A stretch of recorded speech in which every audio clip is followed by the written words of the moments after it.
Time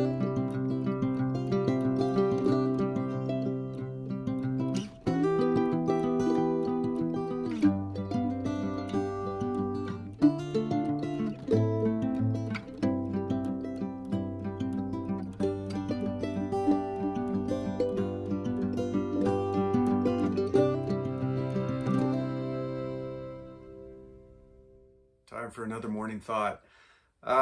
This one's about the metaverse. I don't know if you've been listening to Mark Zuckerberg talk about this and their exploration of the metaverse at Facebook, obviously through their Oculus acquisition. It originally comes from Neil Stephenson from his book Snow Crash, which is an excellent book that I recommend if you haven't read that yet. The implication is that everything that we're doing is going to be shifting into the online virtual world. And if you've ever played games like Fortnite or you've been in Second Life and places like that, you know that there are people already embracing this concept of an alternate world that's online and living in that virtual world. And it was kind of funny. I mean, it was like people who are diehard VR fanatics and people that loved gaming and online gaming have been in these worlds for many, many, many years. But the rest of us who don't really live in that kind of world have said, yeah, right, whatever. You know, it's entertainment, it's for fun.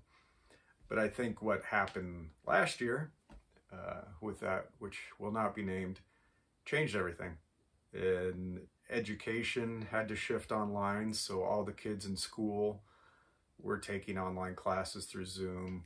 Everybody in college was taking online lectures through Zoom. I mean, there was nobody on campus anymore. And a large number of people who are, information workers, knowledge workers, people that work in tech, ended up working from home and not going back into the office. And they thought they'd go back this year, but guess what? We have some issues. Things are making it impossible to go back into the office again, at least for now. Some companies are saying that this is going to be temporary and they'll go back in 2022. Others have made it permanent. And so they've said, you know what, forget it. Let's just cut to the chase. Everybody's going to be working remotely that can work remotely forever if they want.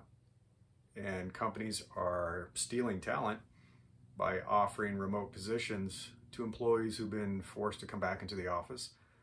A number of my friends who work with banking corporations have been told they have to come back to the office. And a ton of employees are like, you know what? I'm probably going to quit. I think 6% said they're going to quit.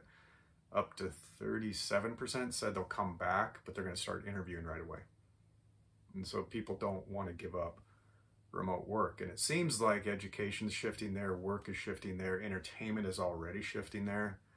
And so this metaverse concept that we will be immersed in a world that is a reproduction, or it doesn't have to be, it could completely be fabricated, where we can shop, we can take classes, we can go to work, we can have meetings, all in a virtual space. And there are some companies that are already building these virtual spaces for meetings. And it's a little clumsy. I mean, it's been really clumsy. It's getting a lot better. I bought an Oculus headset a few months ago just to start playing with it, and the technology's come a long way. Resolution's really good. The weight of the device is better. The interaction is better. They can map your hands into VR space, so you can actually let go of the controllers and just use your hands to pinch and manipulate and do things. So it's already becoming much more realistic, and the quality of the video is much more realistic, and it's only going to improve. I mean, Apple's a multi-trillion-dollar company now. They're going really hardcore into VR. They've talked about this. There's been stuff leaked about Apple glasses. Facebook is obviously investing hardcore in this, and Zuckerberg's been talking about it. Microsoft has been building, I think it's called their holodeck technology, and so they're going hardcore into VR. Magic Leap, is a company that's been investing heavily in this space. Struggling a bit, but has some cool technology. So too many big players going into it, and the need is here. So it's no longer, oh, this will be fun for recreation entertainment. It's becoming a need. And I think for retail establishments to survive, the mall experience to survive, it's going to have to shift into this virtual world where you could go shopping with your friends and people are halfway around the world. You could actually go shopping and look at clothing and try it on, see what it looks like on you and stuff like that. Education too. And the question came up in my career accelerator community last night. We were talking about this. You know, and the initial reaction is like, this sucks. It's like, I don't want to do this. It's a poor substitute for real life. And it is. I mean, it's not as exciting as going to a real kind of shopping mall and being able to actually physically try clothing on. It's not as much fun as like in-world entertainment and going skiing for real. You know, it's just not the same. And it's not quite the same as meeting with your colleagues and standing in front of a whiteboard and talking and working through things. But let me ask you this. Is that experience better than staring at a laptop screen? And I would say that it is. A few years ago, I wouldn't, but the technology's improved quite a bit. I stare at a screen several hours a day. You know, I'm doing Zoom meetings with people and I'm looking at their tiny little images as more people join the meeting. They get smaller and smaller. And so, you know, you don't have infinite space and you don't have a lot of places to kind of put screens all around your room.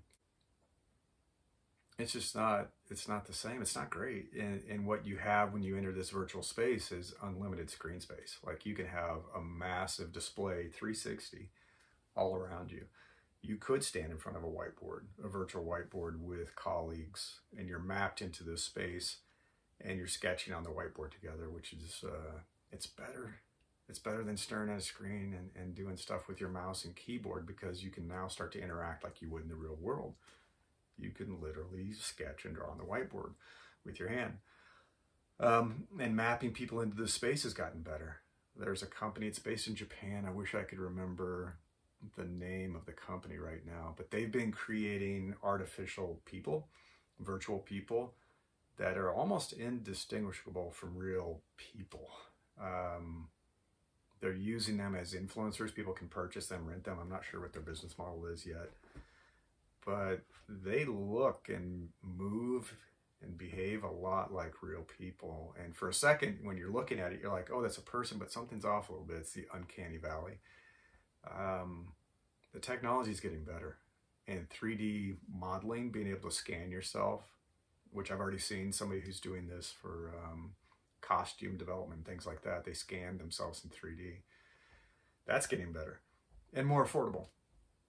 So we're going to be able to be mapped into this. It's going to look much more realistic. You've seen the CGI in the latest movies, and sometimes it's hard to tell, is that CGI or is that an actor? It's getting better. The technology is getting better. Things are not going away in the real world. That's keeping us from the workplace and keeping us out of schools.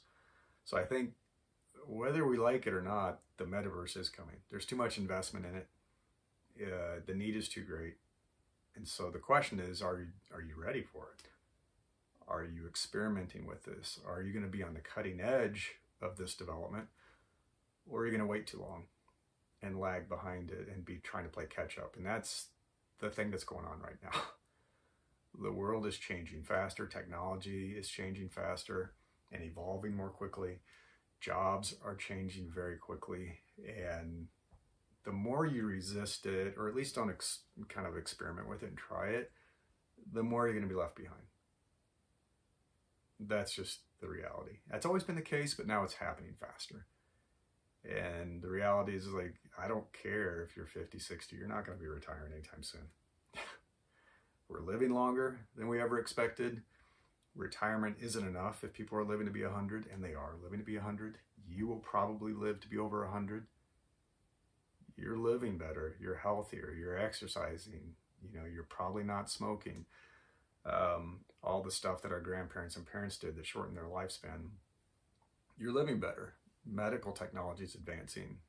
Everything is advancing in a way that it's probably going to mean you're living past 100, which means you can't afford to retire early because you're going to be living another 20, 30 years, which means you still need to be in the workplace.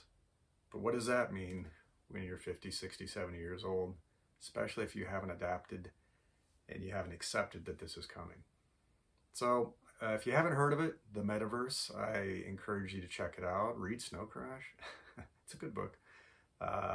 Look into it. This is coming whether we like it or not, and it's best to be prepared so you can take advantage of it. That's my morning thought.